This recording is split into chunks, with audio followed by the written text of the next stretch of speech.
Welcome, welcome, welcome to Speaking with the Sage with your host, Jacqueline, and the Sage, Yamaya Faye. In this episode, we are talking all about health. Okay, health is so important. We went through the body, the mind.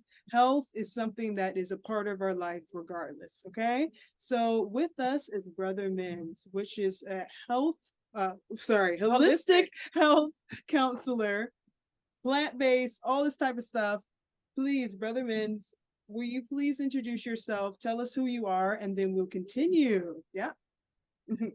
Peace to the family. Thank you for that introduction. I'm actually a certified health counselor by the state of Florida, and I dwell in the homeopathic, naturopathic realm of things. I try to do things the allopathic way. We believe in a wholesome, plant-based, full, whole food diet, and that just doesn't pertain to food. That pertains to herbs and botanicals and things of that nature. Okay, all right. Environment, very holistic type. When I say holistic, meaning 360, meaning not just dwelling with what you put in your mouth, but also what you put into your environment, into your ears, into your mind, in your skin, what you drink. All right. So how did you start out with this journey? How did you start? What inspired you? Well, I guess I'd say in the words, of one of the greatest healers, out of all the people that I helped with their health, I was the first one that needed help. I was one of the sick people that I help to, like these days I do. And it is a long story, but I'll try to keep it concise. It did start with my mother. All right. This starts from, before I came out the womb, because my phenotypes and my genetics come from her. My intelligence comes from her. The genes responsible for any brilliance actually come from her. There are some that come from my father, but they remain inactive, right? The ones from the mother are actually what that activate. And those are responsible for, your vernacular, your ability to,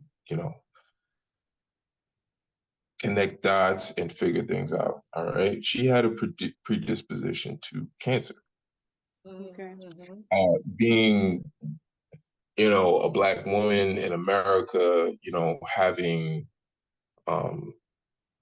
some of the more mitochondrial DNA, requiring an environment and a diet that would be more conducive to what we would find in the, closer to the equator on the Earth. We don't really get that here in America. We get more of a processed type environment, right? Where we don't get exposure to proper hours of sunlight, like in the Caribbean, where we're supposed to be on an island, drinking coconuts and eating fruits and mangoes and watermelon and all kind of stuff. We're eating, a lot of other things like, gluten and, things that ignite sensitivities and pathogenesis of disease, right? And we don't work, out, we work, scrutinous hours that actually go against our circadian rhythm. We don't get exposure to proper sunlight in the morning, right? Because we got to be in the job or the office by 9 o'clock, right? So there's many reasons that stack on top of each other, right? And pardon me if I sound like I'm breaking up a little bit. I'm kind of like just flowing with you. And this is not scripted. So just a, side note to the audience. But in going through my adolescence and into my 20s, your body changes. You go from that young body, that young, tender age, into more of a young adult, right? And we age in phases. When we come into the world, we go through our infancy and toddler ages, young child stages, our adolescence and our teenagers and our late teens, and then we go to young adulthood. Okay. Well, our body changes from a small physiological form to a more elongated, mature physiological form.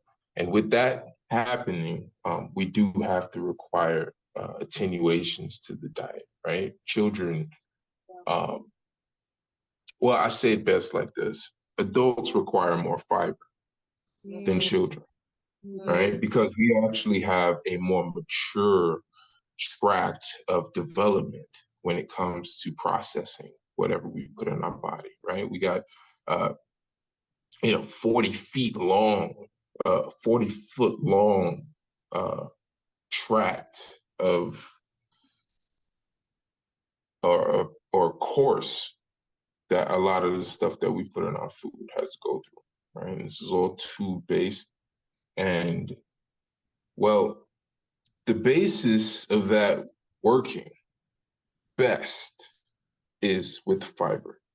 And mostly in the Americas, we don't really promote a holistic diet. We don't really promote balance when you think about it. When you look at a lot of commercials on TV, you see Outback Steakhouse, they promoting the steak with the rice pilaf, and it looked good. But the problem is they'll tell you that, we got the $7.99 special for steak, shrimp, and rice pilaf. Or they might advertise like some steak and salmon. Like, there's a problem with that because what we're doing is combining different animal proteins, right? And in the institution that I get my certification from, it is taught in curriculum, actually. And something that I utilize in my teachings. And this is also a part of just natural balance. We really shouldn't be mixing different animal proteins. Just in the midst of talking about this, I'm just going to throw that out there. A lot of people, this is, I think, the main thing that some people don't realize. If you have a shrimp, just have shrimp. If you have a steak, just have steak. You're not supposed to have shrimp, chicken, and steak on the same plate. It's like, you gotta separate it out. And then we have to think about the carbs. And then we have to think about, a lot of different sources of, the staples that we're consuming, like, wheat, corn, soy, canola, potatoes. These are all carbs, right? But Hold on. we have to. Why is that exactly? Because I'm sure people want to know why that is. Why shouldn't we mix those particular proteins? Why is that? Well, the issue becomes with how I kind of started off with the elongation, right? Of the path and the course and the trajectory that everything has to go through, right? The desaturation of our nutritional breakdown of our food. Okay. When we talk about this process, it's based mainly off enzymes. Okay. Now, a lot of people in the homeopathic, holistic, even the alkaline environment, they don't believe in, consuming their amino acid composition from the protein of animals. And I usually contend that information, right? We got a lot of people who are, very adamant about their teachings, right? And I deal with the body. I deal with the tangible things, the facts, the science, the data, the statistics. And what I do is I develop a very,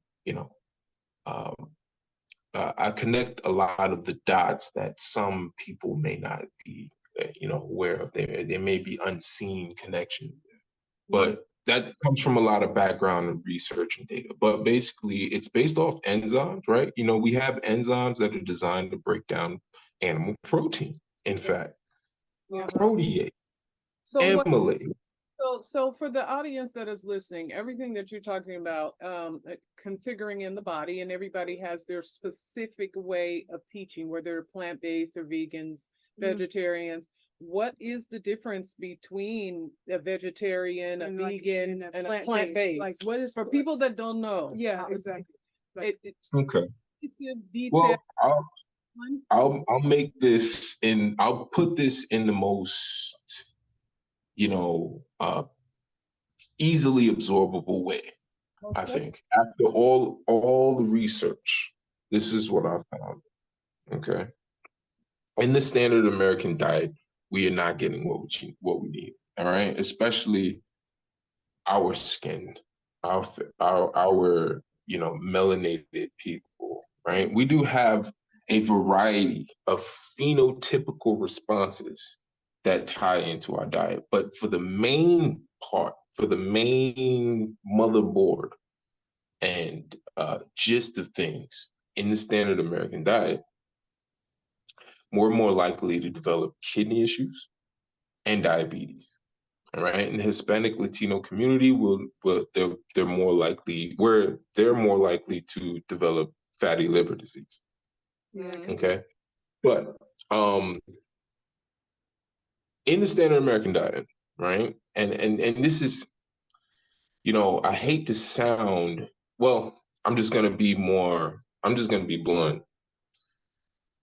When I talk about these things, these ramifications, there are more natural concessions that are required on behalf of the female.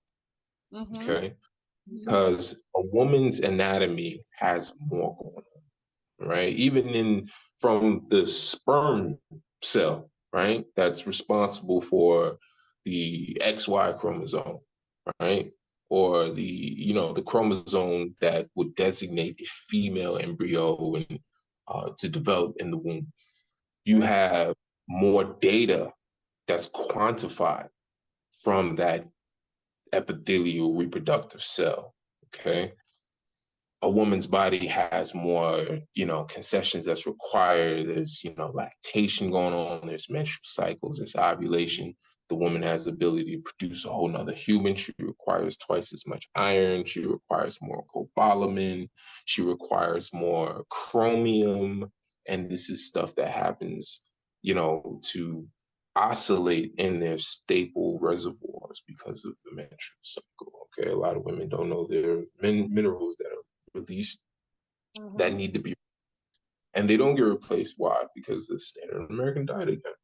But going back, we find that we can get about maybe 50 to 60% on average of what we need nutritionally. Okay. A lot of that stuff gets, it varies because we do balance out. We eat fruits and vegetables. And, a lot of us, maybe tea drinkers will take, supplements and things like that.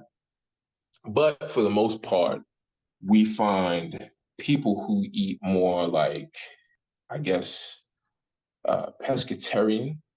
Okay. They getting more closer to 65%. Okay. Because they're getting more things like iodine. Okay. They're getting more things like magnesium. They're getting more things like aromatic rings in their amino acid composition. Okay. But they do trade out a lot of ramifications from ammonia and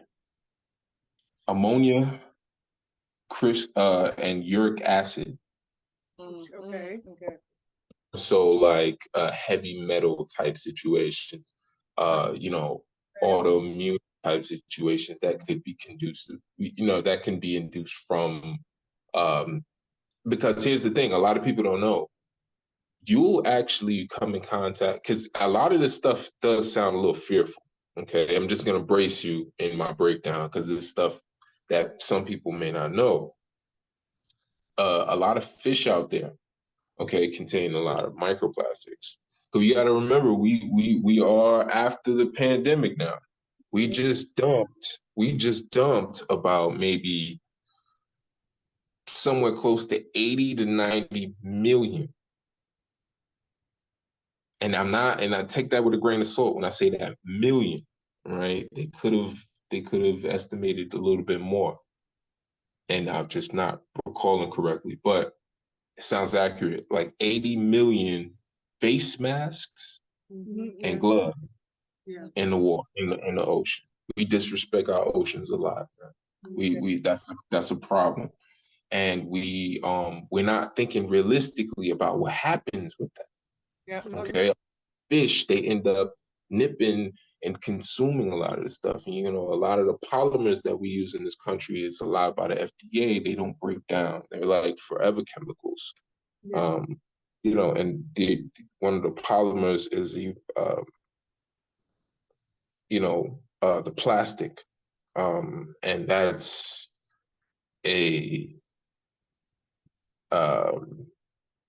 that's something that is a polymer. Like, it is synthesized with, things like BPA. It's recycled from a lot of the industrial plastics, like the black plastics that we would make to make the containers out of the frozen foods, right? Like the Hungry Man meals. You remember how they advertise all the Hungry Man meals on the commercials? Those black plastic containers, that's the worst plastic. Yes, That's yeah. like, we're doing Pescatarian, so you've given us Pescatarian, and then what's the difference between vegan and vegetarian? Or no, let's just say plant-based, yes, and vegan. What's the difference? Yeah, let's do that, because people do interchange them. Well, we'll find vegans actually behind, even more behind than what people would probably be getting on the standard American diet. That's what's crazy about it. Yes, The vegans are actually more deprived of protein. Yes. Not just protein, but fats, healthy fats, and carbohydrates. And when we do the research, we find that the vegans are some of the most unhealthy because they're eating a lot of processed food. Yes. They eat fries. They eating frozen foods like pizza rolls, veggie pizza rolls, or however you want to, the different veggie style things that you just pick up on the frozen food section. And then the Beyond Boca burgers, the Impossible burgers.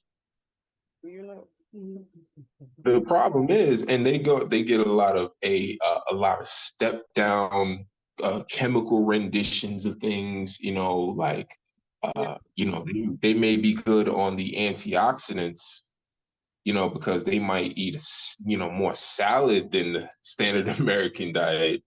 Probably, people in the standard American diet, but they still lack a lot of different things. Now, the plant-based people, and also let me say that you do find. One second. Said the part before you lead into the plant-based, am I correct by saying that you've done the studies or have definitely been a student to Dr. Sebi at all? I mean, is that something that? Oh yeah. I'm gonna say I'm probably one of his disciples, but working with the family, shout out to Victor Bowman. That he's been a guiding brother. He's been so helpful, especially to my brother Zen. We're actually starting a podcast soon. It's going to be called Zen Brothers. He works in the Alkaline Oasis with Mr. G, right up north in Brooklyn, New York. Cool shout out to the Alkaline Oasis and the events that they're doing right now and everything. Sad I can't be there. All right, but we've been thinking about setting up a like quid pro quo type thing in South Florida. All right, we got a couple locations at flea markets where we're gonna set up. But just to go back, you know, I can't really, you know, that's Sensei, that's Baba, you know, that's the Iron Ogun, okay? Because he mainly taught us the importance of iron, Okay. right? We associate him with Orisha Ogun, Most you definitely. know, the African deities, the the most aboriginal spiritual rendition, okay? And when we think about Bible, we want to remember the groundbreaking territory. All right, I got the paperwork of the file, the court documents, and everything. It's a different conversation. I don't want to deviate. Right, we talking about the vegetarians, the pescatarians, you know, and I also recent, you know, I guess most recently I got the data and the research on the carnivorous diet.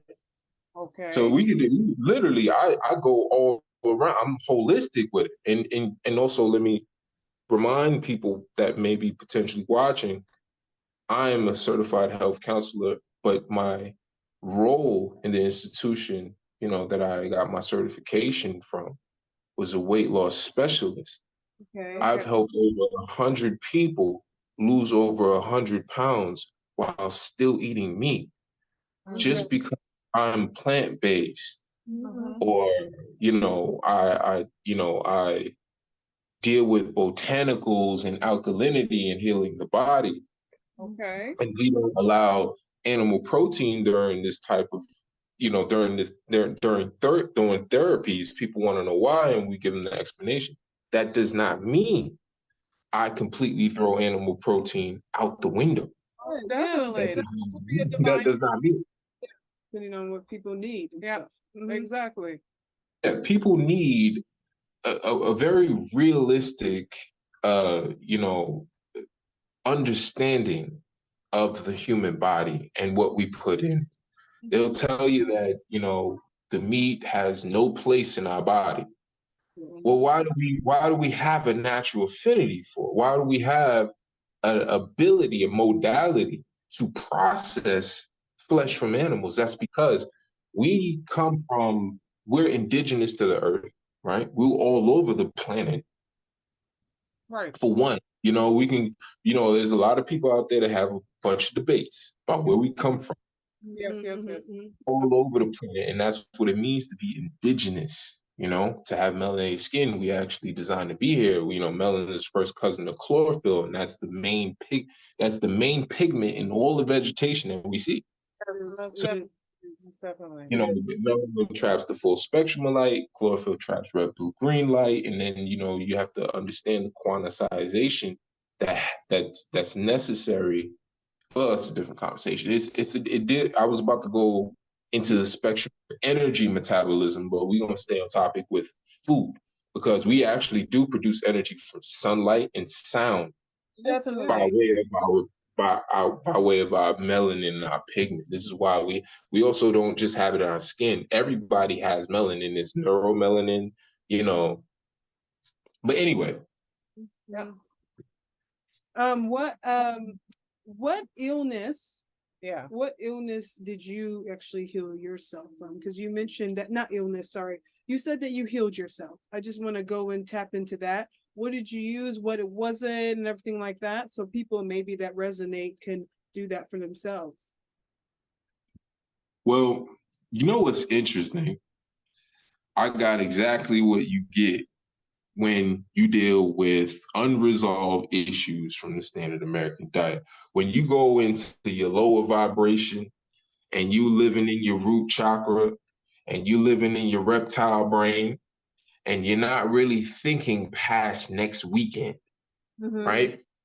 And you live in that lifestyle that's a little rugged. I'm talking about like, you know, I was in a dog pound with other dogs in, you know, very, very, very, very questionable areas, you know, and hanging out, doing a lot of things late night.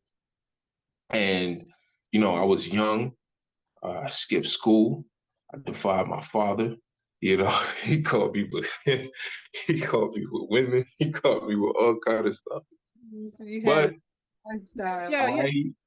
I slowed down when I really, you know, was, you know, a young adult and I came into the real world and I was out there on my own, right? I moved out the house, got with my partners, got a 2-bedroom.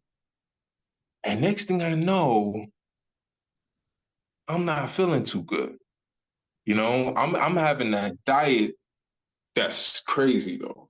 Like this is way before the knowledge. This is way before the books.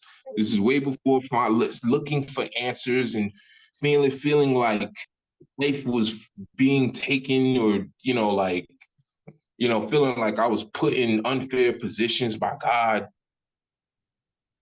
You know, like I was singled out for a learning experience that I was not prepared for. Like it was phenomenal. It changed the dimensions of my brain, expanded it to new things, new dimensions. And you know, when your mind expands to new dimensions, they never return to the original That's definitely. ones. So, and this is just about that eureka moment where you start realizing this is what's really going on in the world. This is how stuff really works. Because at the time I was eating McDonald's daily doubles. I was eating chicken nuggets, and you know, I know a lot of people not gonna like me saying this, but Little Caesar's pizza. Oh my God. Yeah, the Little Caesar's pizza. Okay, the Little Caesar pizza got me. That's one of the reasons. Because I didn't balance. I was in the house cooking tilapia. We cooking hot dogs. You know, I'm with the brothers. You know, this is doghouse. We got a bachelor's pad and stuff. We young men, young whipper scrappers, you know, just jumped off the porch, full of testosterone. You know what I'm saying? Messy. We arguing about who taking out the trash. Remember, ain't clean the carpet. Dude still got his girlfriend coming over. You know what I'm saying? And you know, we cooking food that's just not healthy, man. And oils, it's not healthy. And all kind of the cooking oil, I was just oblivious to so much. Your body. Found out I was dealing with the predisposition. I ended up having issues going to the bathroom. I ended up having issues, stomach issues, right? Actually, you know, my stomach felt a little hard, you know. Let me think, what are some of the symptoms? Just having issues with digestion in general, right? A lot of stuff wasn't flowing through me properly. You were blocked. Let me ask you this, because I want to make sure that, because this is about speaking with the sage. The reason that I thought it would be appropriate to bring you on is because of what I've heard or read about you.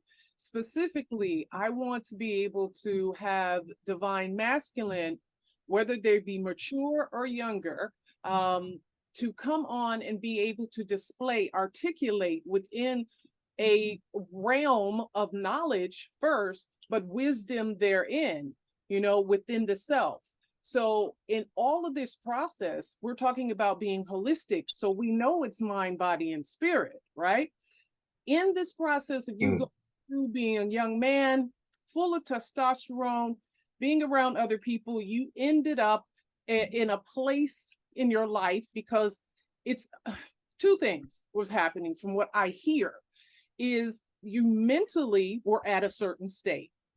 And that also was a part of the application within the self that triggered the body.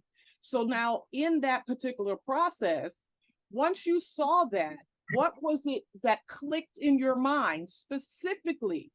Did the body say, the body being there, being messed up, and you could not move the body, which is what lined you up to say, no, this has to stop?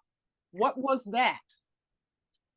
You made a really good point, because I realized actually with time, not only was you know, your state of mind, but your energetic state, okay, your as well. My environment, I believe, was a direct indicator. I think it was directly correlated. I'm gonna say that, pardon, with me developing the issues I did. And it's actually something, I'm gonna say this, it was unique to me because keep in mind, I do have a mother that died from cancer. She died from cancer when I was 3 years old. And, you know, they have medical advancements today that could have caught it, you know. You had MRIs, CT scans, you know, a lot of different labs that they have advanced in blood tests. Okay. You look at hemoglobins and things like that. You could find a lot of people having the pathogenesis for cancer with the standard American diet, and that's very basic because here's the thing, we all have cancer, all right? And this is the best way, I think I'm gonna start off explaining what happened with me in that little chapter, right? And then I'll go back to talking about the percentages with the different lifestyles and the diet, right? We all kind of have cancer. We get rid of cancer cells every day. The problem starts when you turn off your body's ability to get rid of them. Yeah, exactly. So actually they start to cultivate in your body. And the thing about it is, for you to develop any kind of obstruction when it comes to cancer cells, and this is way before being metastatic or anything, you know, for anybody that may be in the medical field listening, you actually have to have cell cultivation of cancer cells for about maybe 4 or 5 years. That's what I've found in the research, because cancer cell viability is cancer cells are anaerobic, or they are obligate anaerobic metabolizers. That means that they like a oxygen-free environment, right? Well, the pathogenesis for cancer cells dwell in an oxygen-free environment, and also it thrives on sugar, right? And you can also find cancer cells robbing other cells of their nutrients as well. You have the immune system that's responsible for a lot of this. You know, when the NRF2 system is actually not working properly, and you're not getting cysteine and glutathione, glycine, and things like that in your diet, you actually start to develop a more degraded microbiome, and you have a lot of cancer cell production that just goes wild with the viability. And what happens is you have lymphomatic type clouds, like lymphoma. So that's kind of more of a personal thing that I dealt with. Lymph nodes actually having, sorry, nodes being convoluted because of deodorant I was using, some of the bath soaps that I was using. I was just like, when I say, that's the person I was oblivious to a lot of the stuff that I am today. Even, from the mouthwash that I use, the toothpaste that I use, cooking oils. Most people are oblivious to those things. Most people are oblivious. You're totally just gone. Yeah. If nobody's or directing, or they're not seeing an example of that which they need to prolong their life, to better their life, then they're not going to do so. You made mention of the fact that you had helped people, 100 people lose weight. Yeah, exactly. So what would you say is the key to someone losing weight? What would you say?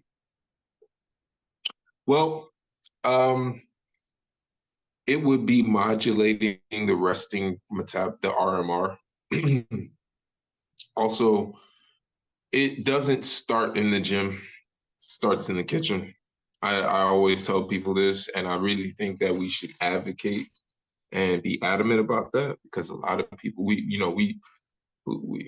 do a lot of fat shaming in this country, man, and it's not good for the mental health of a lot of people. And it's not, it's not fair to just tell people to go to the gym when we have see you soon.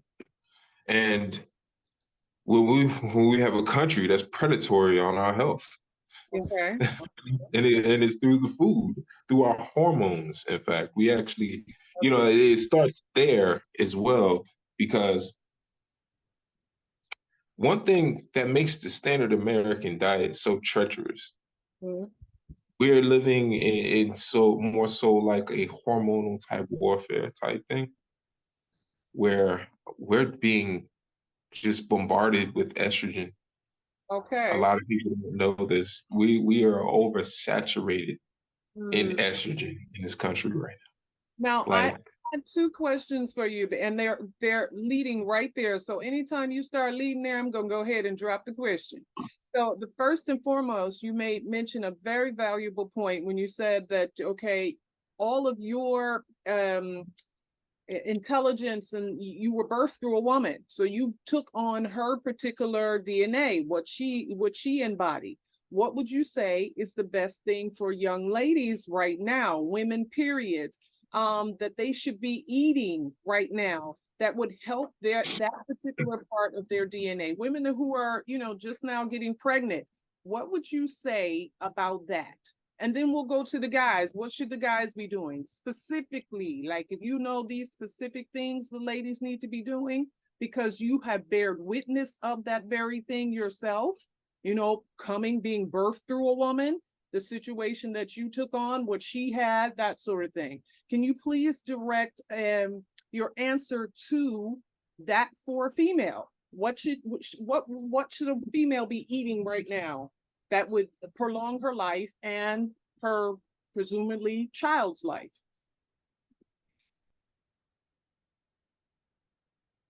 There are a number of things. 3 of them come to mind. Fruit in general, okay? More melanated women should embrace fruit in general. But why? Because it has fiber, you have structured water, and then you also have a lot of phytonutrients, okay? These things are keep you healthy, and they're going to protect your DNA. Okay. 2, you're going to need Chondrus Crispus in your life. Chondrus Crispus. That is Chondrus Crispus. Okay. You say it just like that. It's not a very complicated thing. Well, it's not a very complicated thing. It's only complicated because there's so many people out here that make it complicated. Okay. 3, you're going to need to pay attention to a lot of the products that are marketed to you. Okay. In general, this country is predatory upon, I'm just going to say this in general to all women. I think I'm going to say across multiple ethnic groups in this country, okay? They're predatory on your breasts. They're predatory on your ovaries, okay? They're predatory on your DNA. And what I mean by that is you have a lot of things. I deal with so many women in my practice, right? In the past and today. And one thing that a lot of women don't know is that the beauty supply stores, the chain, the hair stores, and a lot of these things, they have a lot of products in there. All right. One thing that you have to pay attention to is when you go to the hair store, it's damn near the vitamin E store. Okay. I'm gonna say this, let me back up a little bit. The vitamin E that they tell you is in a lot of these products that they market to women. I'm talking about it from the body butters to the hair stuff, everything. Is damn near vitamin E central. It's not the organic vitamin E that you think it is. Exactly. Okay. Yes. find in a lot of the, as in place of vitamin E is a more synthetic version of vitamin E. All right. Um, um, alpha trichoferol. Okay. You have chemical renditions of it. You have synthetic renditions of it. And they utilize these when they slap the label vitamin E on a lot of these products. And the problem with it is that it's an iron blocker. All right. I'm not going to get into any kind of, elongated block, breakdown or anything like that.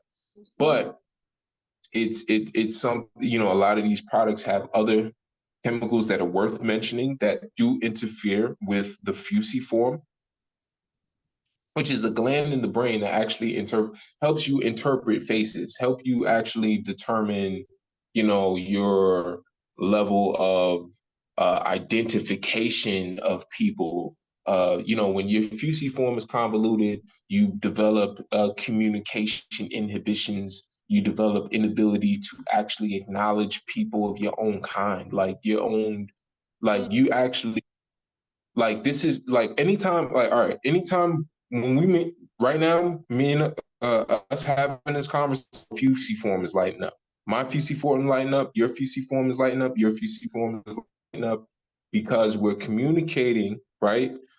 We're having a conversation that's stimulating neurons to release in the brain and connect dendritics, make dendritic connections.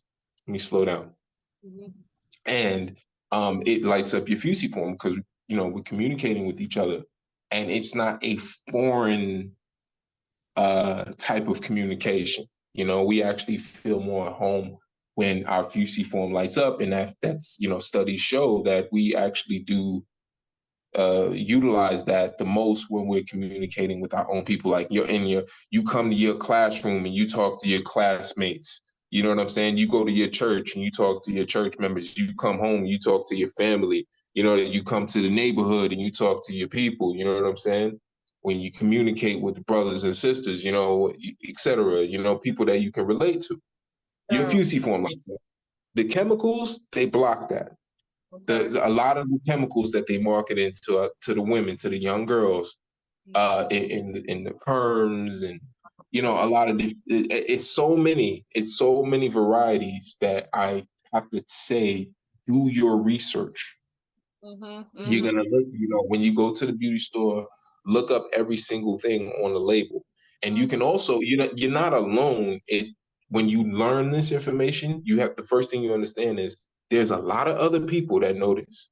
And you go online and you'll find forums, you'll find other people breaking down the information, all right? Because they have come into walls that have been issues, a lot of mothers contact me, and they talk about just, things that they can do, as a precaution, and also that they may be, interested to know to protect themselves as well. But the fusiform, the iron blockers, that's an issue because women require twice as much iron as men. Women require 14.7. If I'm not mistaken, there's about 7.8 for men that's required. Don't quote me on that, but I believe it's twice as much. And when you look at that, well, that's responsible for, well, there's a metaphysical direction I can go with this, and there's a significance to why women require more iron. I mean, when you look at the periodic table of elements, the abbreviation for iron is Fe, stands for female. It's not, there's no abbreviation that makes sense for iron, but other than, the correlation that iron has with women in general. Women in general require twice as much iron as men do because women have more metaphysical potential, not just physical applications for it by way of the menstrual, the ovulation. Iron is dealing with magnetism. You got to understand that, women go through phases throughout the month. There's about a lot of men don't understand this information. And if more men understood this information, more concessions could be paid on behalf of women. Yeah. Men are actually oblivious to a lot of this information more so than a lot of women are. So there's a disconnect right there. You know, a lot of women are not getting what they need because a lot of men don't even know what to give you. They don't even know. They're oblivious. So when you do a lot of men, I mean, let alone some of the books you got to find. Anyway. Yeah. So you have earned. So women would definitely need to earn. And what else would you say? Two more. Well, you say that they get in their body? Yes, that's part of the environment. Women do require more natural concessions. You got to get out in the earth, ground, let your bare feet touch the ground. Why? Because it restores your net electron, your electron net charge. Okay. And this helps your blood to become more vasodilated. And this allows for your blood to become decoagulated so it can bend those corners throughout your capillaries, and your oxygen transportation can actually be optimal. A lot so that also would extend in helping them with their breath, meditation, and all these other things. All of these things kind of blend over together then. Yeah, that blend in talking about the iron, the fusiform, I'm really talking about the environment. That's the third thing, right? Your diet was the first thing. I talked about the Chondrus Crispus. This is a super botanical algae. This actually works to create a lot of the lactose that you need. The lactose is sugar, a very rare sugar that a lot of people gonna talk about, sea moss and all this different stuff, 92 minerals.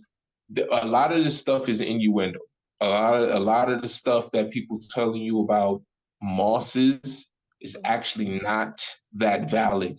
You do have a great supplement for minerals, but that's not it. That's not the main thing that the Chondrus Crispus does. That's not even the reason why. Well, that's one of the reasons, but Baba talked about it because it works for the nervous system so good. And that's the number one place that we need healing in the country. People don't study aquamarine biology. A lot of these people don't have the responsibility on them at all. They're just herbal salesmen, no pun intended. Because we need these herbs to get out here. We do, in general. Soursop, sarsaparilla, sell it all. We need more people because the iron in Walmart is not real iron. It's iron oxide. That's a fact. He told us all of this. Everything that people want to undermine him, he been preaching for a long time when he was young too. This is for people to know that are listening, because you say Baba, you mean Dr. Sebi. You have to. Some people. Yeah, I call him Baba. But this is for people who are listening who may not understand Baba. Baba. Just put in. Yes. But with that, I just have a question. What is the best herb or holistic approach to curing or improving the peripheral neuropathy? The symptom that most diabetics have when it comes to their nerves. It mainly affects their feet, their legs. What's the best approach to relieving that, preventing healing it? And you're talking about sciatica. Sorry? The degradation of the nerves after being, diagnosed with hypoglycemia.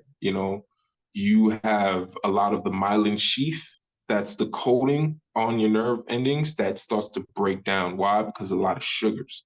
But the nerve endings start to become less protected, and the signal transduction starts to fade, and that leads to the stinging and numb feeling in the legs and the extremities and the tendons, your fingertips, your toes. And then, eventually, you feel sharp pains, and then you feel numbness. You start to lose, like, imagine walking, you lose the feeling in your toes. You lose your feel, like you literally feel like from the knees down, you feel numb, and you might actually, like, your foot might fall asleep on the wheel, or you might actually there's a lot of different reasons why when this is left unresolved, diabetics end up having things, the foot cut off. Yes, That it can what get bad. is there to actually prevent it? Like, a person knows that they have healed it. Heal it. What's the holistic approach to that so it doesn't get that? Well, being that I have a woman I talk to about this. She's a registered dietitian, and we have conversations about this constantly. She's a diabetes expert, actually, but I've been studying diabetes for just because of the nature of healing our people. We deal with that the most, and then cancer. The protein that we're a lot of diabetics have come into hypoglycemic state because they've overproteined themselves into that state. You have a lot of inhibition of insulin, or you have insulin resistance, or you have the inability to produce insulin. A lot of women may come into hypoglycemic pre-diabetic situations after menopause, or leading up to menopause. Actually, when you look at the more recent data, it's actually, these conditions, these ramifications, they're getting younger and younger and younger. Like, we're coming into these issues younger and younger with our generation coming to it younger.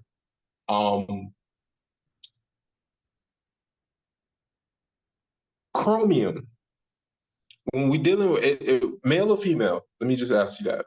Yeah, because it matters. It matters. You were on female. Let's stay on female because we were going to go to male. So on female, let's just edit a little bit and say a person that actually a female that got it after having childbirth, and it's gestational, not they're overweight, eating like crazy and things like that, and they still have this. Let's be specific like that. Okay, now we can get more specific, because I've studied this to a length that most people never do, and it deviates when it comes to the pathogenesis, your age, your gender, and you'd be surprised, man. It's like a big open gap that we can easily fall into. But anyway, I guarantee you, if they test her blood and they look at her chromium levels, they will find it very low. Okay, chromium. Her chromium levels must be optimal, and not only that. And we talking about after childbirth, it's a process that is very taxing on the female anatomy. Staples are required for her to produce the amniotic fluid, the afterbirth, and then the breastfeeding, the cortisol, and then also her concessions and like what her diet is like. Now, where the chromium is correlated with the diabetes, your pancreas requires the chromium to produce the insulin. Okay. A lot of women don't know that they are losing a lot of chromium throughout the menstrual cycle. Back in. Yeah, exactly. Well, you have a number of things. The Chondrus Crispus, that's one of those things that's one of the reasons. But the pancreas suffers. We have a lot of pancreatic disease with a lot of our women. When we look into the studies of a lot of women that deal with diabetes, it deals with inability to produce insulin from the pancreas, and the pancreas is usually dealing with some kind of convolution because it lacks the chromium that it requires to produce that insulin, and that chromium is not being replaced because the menstrual cycle is releasing it every month. And this can happen even more increasingly after childbirth. It may actually be because of blood loss. It may be because of her diet is not being very well-rounded. Okay. Now, we talk about the concessions that are required for after childbirth. That actually makes it more stark, because a lot of the nutrients are being produced for lactation. Yeah, All right. So let's sorry. Let's say that was childbirth, and this is years, like years have went past, but they still have it. What are they doing? Okay. Right? What is the woman doing right now to help with the certain levels and stuff like that? Taking supplements? What would you suggest? Chlorophyll, spirulina. What gives her that chromium? Is that what you said? You said chromium? Chromium. Yeah. Chromium.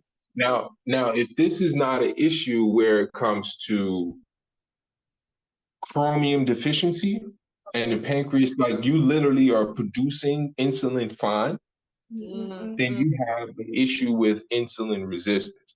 Now, this could be because of inflammation in the body through omega-6s and fatty acids, all right? We have a complex of fatty acids that needs to be paid attention in this country, EPAs, DHAs, omega-3s, ALAs, but the problem is that we get insulin resistance from visceral fat, right? And it doesn't mean that you have to be overweight to have this issue. You actually can have a layer of visceral fat that coats your muscles. And this is something that's found in a lot of research where scientists found like insulin resistance was due to trans fats and high LDL levels in cholesterols, right? And this comes from a lot of dairy, you got a lot of mucoid plaque type situations, all right? We do have to pay attention to the fact that, the diet or the unresolved diet has after effects, right? Because a lot of that food creates dry fecal matter, it creates biofilms, and it traps our nutrients. Like dairy alone, it creates a biofilm, right? It turns your mucous membrane in your gastrointestinal where your myelin sheath, where your, not the myelin sheath, but the villi, it actually creates a biofilm that traps minerals from going through the villi and the microvilli. It's the craziest thing how dairy is so, like, it literally is something that is counterproductive to your body more so than the meat. Okay. There's a lot of if you had doing plant-based, say the woman can't get it, she absolutely is like, okay, well, I want a milk. So doing nut milk, those are fine? Are you saying that's still that's still the nut milk? And mind you, when I say dairy, I'm talking about eggs, cheese, dairy cheese, like milk-derived cheese, because you got to remember dairy. Base. Yeah. Okay. Dairy is a disaccharide, right?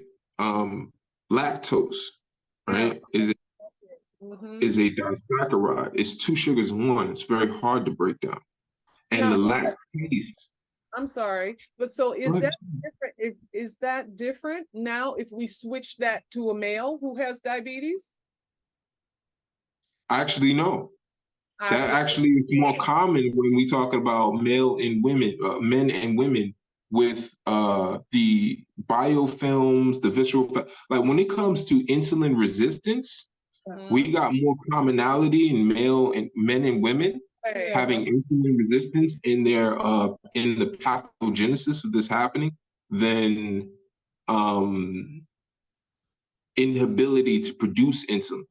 Okay. Right, like your pancreatic issues and whatnot. That actually is more so something that's predominant with women, right? Where insulin resistance has a more commonality between men and women, right? What's and it actually does tie into the standard American diet. Okay, the last question about this, the diabetes and insulin resistance, because we end up tying into that. What's the best diet for insulin resistance to make it where it's balanced, more balanced? What's the proper diet? Is it plant-based? Is it vegetarian? What's the proper diet? It a mix? What would you say? A mix? Yeah. Still gonna need. I would recommend a more alkaline diet. Alkaline, okay. Because the reason why is because what you want to do, the first thing, when you're dealing with hypoglycemic conditions, all right, you got to balance your omega-3s and your omega-6s. That's the first thing. The main people dealing with the inflammation, and a lot of vegans have this issue as well, but they don't deal with hypoglycemic conditions because they don't have the convolution of LDL cholesterol. There's very little cholesterol. I mean, well, the fatty cholesterol in the vegan or plant-based diet, you know, that comes from animal meat. That comes from animal food, animal protein, you know, eggs, dairy, cheese, and, you know, even fish, you know, from the shrimp and all this stuff like that. The problem is, you know, in the average American, standard American diet, we got a 25-to-1 ratio of omega-6 to omega-3s. Vegans actually deal with a 40-to-1, which is ridiculous. The optimal amount is a 4-to-1. Okay. And when we talk about omega-6 to omega-3 ratio, I'm going to just say this. Anytime you have more omega-6s in the body than omega-3s, you get inflammation. That's a good point for people, because even people that are doing weightlifting, this, or broke their leg, arm, stuff like that, they would need to have that particular side to help also balance and not bring back, or what we would say, the recovery time after somebody went to the gym and hit it and they're sore, tender, this sort of thing. That's also they can add more to their particular dietary needs to help them nourish that recovery then. Nice. Yes, and in fact, a lot of plant-based people and vegans could utilize creatine when they go to work out, because the thing about creatine is so misunderstood. It doesn't just it doesn't help you work out. It's an osmolyte. It pulls water into the muscles. And a lot of people don't understand that creatine is mainly found in meat. This is why your muscle dexterity is a lot better when you on a animal protein. Yes. You know, you actually have a lot of creatine in the animal. You know, the chicken breast is creatine in there, and that helps to pull water into your muscles, so your muscles can be, you know, ready for repair. And also, it helps to recycle ATP. It helps to recycle ADP and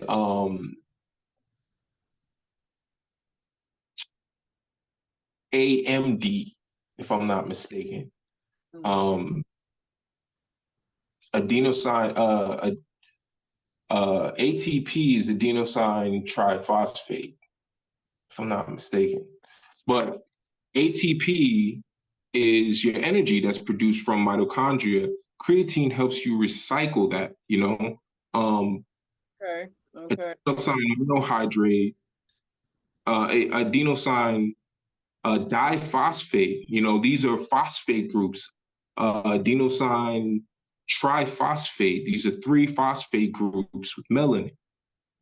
You have creatine that helps to recycle ADP, adenosine diphosphate, back into adenosine triphosphate. Might sound a little complex, but basically, anytime your mitochondria produces energy, it doesn't just exhaust the energy and then it's gone. Your body actually recycles it 2 or 3 times and then it's gone. Yeah. Creatine helps you recycle it faster. So your body is not just producing energy every time you in the gym or got to work out.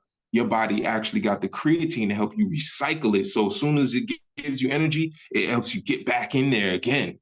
So a lot of men on plant-based diets, they don't like working out on plant-based diet because they're actually not eating balanced. They're not doing the research.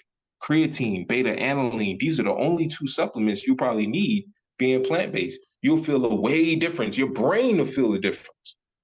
So a lot of men may feel like, oh, I can't eat plant-based, I got brain fog. It's because you drop your creatine level so low.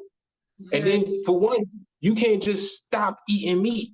You get a lot of stuff. It's a lot of stuff. It's a lot of bad stuff in the meat I can talk about, but it's a lot of things that actually are contributing to your body from the meat. And the FDA considers it a complete protein. Why? Because it has the amino acid, it has the 9 essential amino acids. For one, the FDA is not going, a lot of people don't trust the FDA, but they're very mature in the way they distribute information. It's kind of like the devil, you know? You got to be smart when you're dealing with the devil. They'll tell you a lot of information, but they'll leave out major, important, crucial pieces of information. It's not like a wish from a genie. It's like a wish from a jinn. You know, a jinn is the opposite of a genie. Yes. He'll grant you your wish, but it ain't what you're gonna think. It ain't what you think it's gonna be. Yeah, it's a weird, twisted version of the wish that you're gonna think is like a joke on you, but it's not gonna make you happy. You're gonna get what you want though, but it's in a way that it's not gonna make you happy. Now, the devil's the same way. He lied to you backwards. He'll tell you the truth, but he'll leave out the one part that you may feel like is more important than anything he told you. You know, and it may be a small detail that connect all the dots, and you're left lost. But if you're smart, you can be clever and outsmart them. Now, they can't actually blatantly lie to you, right? But they can just not talk about something. Yes, exactly. So the 9 essential amino acids are in the meat, but they don't tell you what other amino acids are in there. You have an overwhelming amount of sulfur-containing amino acids in the meat. The 9 essential amino acids are nitrogen-based. They may, some sulfur, some nitrogen, but the 4 amino acids that are nitrogenous, you do need and require in your diet to balance out, because, your body doesn't just need protein, it needs amino acids, it needs peptides. Your protein that you consume from animals, it's broken down through your digestion fluid.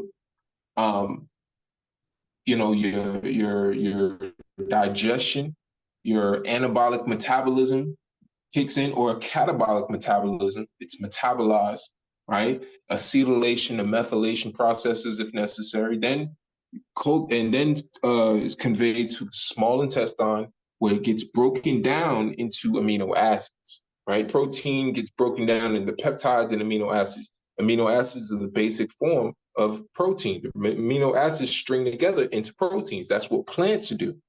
Yep. The biggest, strongest animals on the planet all eat pure plants. Yes. We're talking about like the animals that we use in the Remetu, the ancient Aboriginal Africans, the Remetu and Kemet, they use oxes, and they use oxen and taurins, and shout out to the Tauruses, I'm a Taurus, to pull and till the land, and horses. They didn't use cheetahs and lions.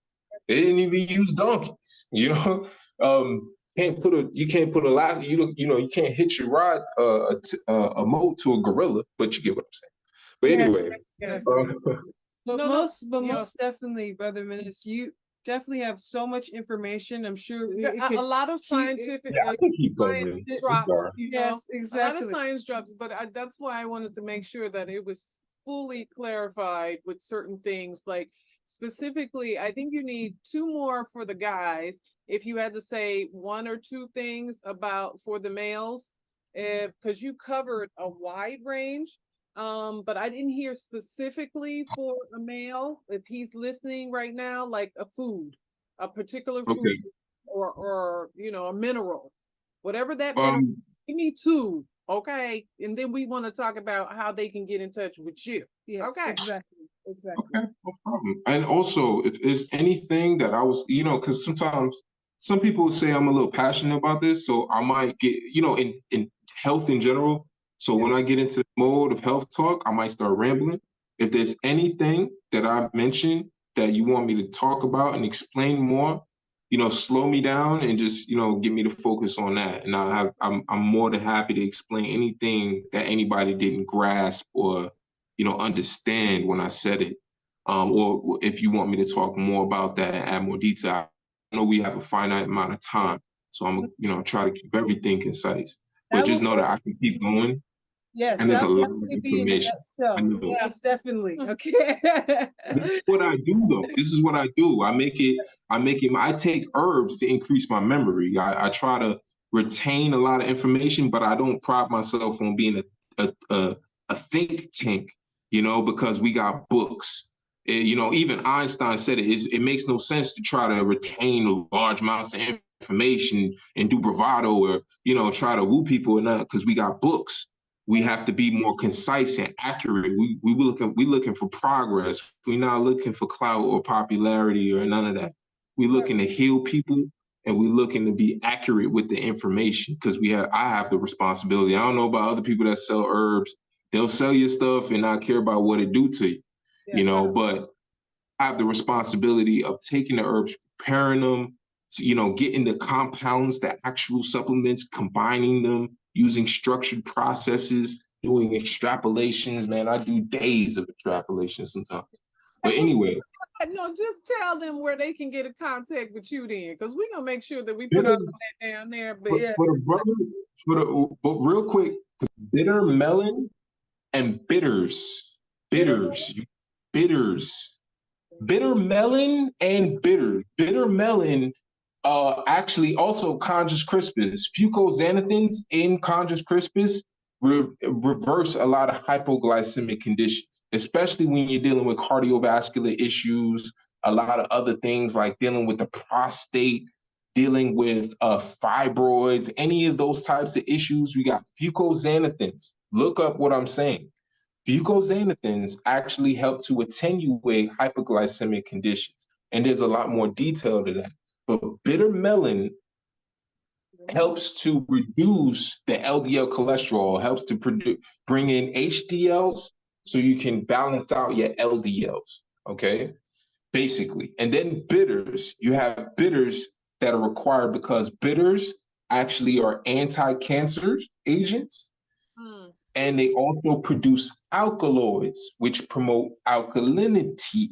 But the problem is in this country, because we're a little emotional. Our people, we're the strongest, we're the most passionate, we're the strongest, athletes, we're the fastest, we're the most talented, we're the most intelligent inventors.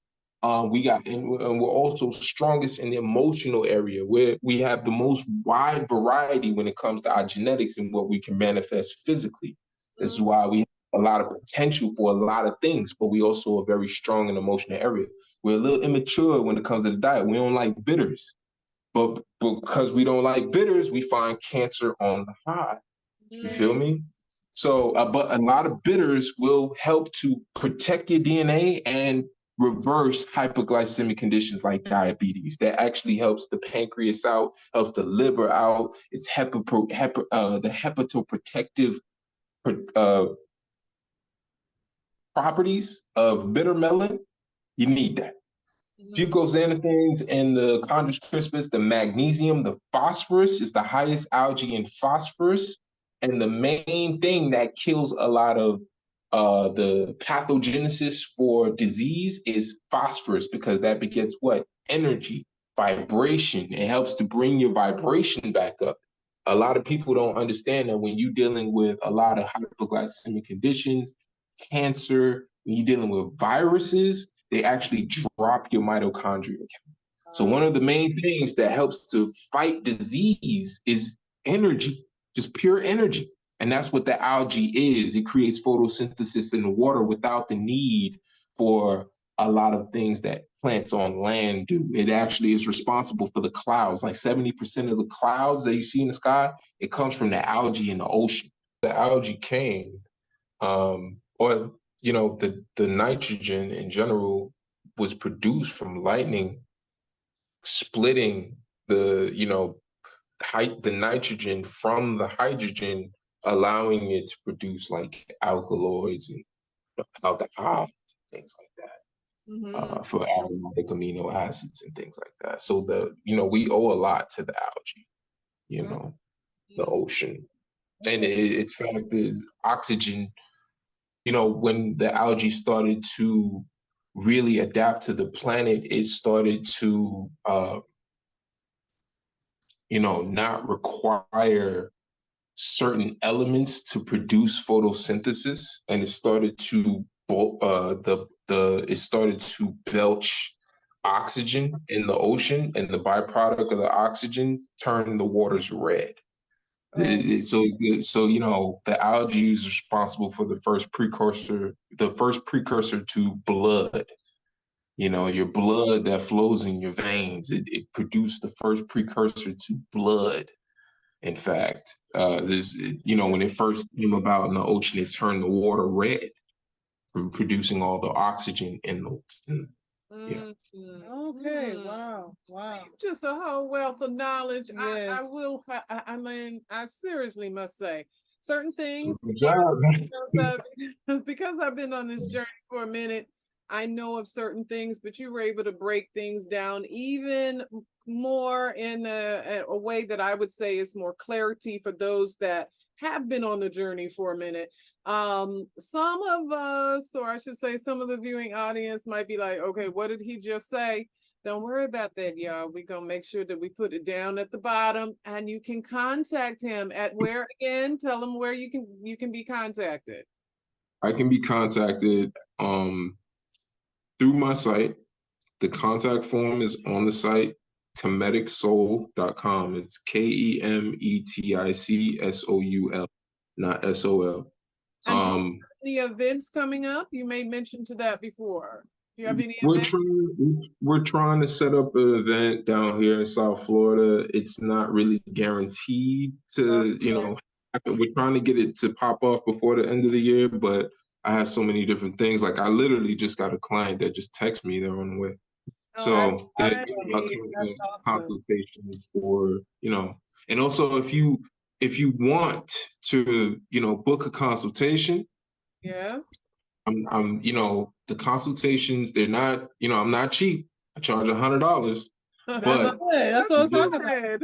Yeah, you get about 2 hours you get me for like 1 to 2 hours, depending on the severity of the issue. I'll clear the time for you and we can arrange, and put it in the schedule. You reach out via contact form. I haven't put that formally on the site yet because I usually get ransacked and sometimes it's a little unorganized. So I'd rather people just reach out. And so, sometimes people don't. Yeah. So also, I did mention my email, brothermenes@gmail.com. Okay. And yeah. I actually, I'm available. Yes. I'm around. I will definitely, most definitely put God. all of that information in the description box below for the viewing audience. Well, I am very pleased. I'm very, very pleased. I mean, because this is all about being a sage in many different areas of our lives. And for me, okay, it's called Speaking with the Sage. I've been a sage for a while because of that particular element of going through something, coming out of it, and being able to empower people to do the same. And because of what you have displayed today, I would say that you are well on your way to saging as well, beloved, because you've worked through a lot of different things, taken on that element, and also now giving it back onto the people. So I say Ashe, Ashe divine. Continue that divine work. You hear me? I appreciate you. Yes, and I'm sure the audience appreciates your knowledge as well. So thank you so much. Thank you so much, beloved. Have a you. wonderful day. Yeah. You as well. All right. Peace. Ciao. Peace. Ciao.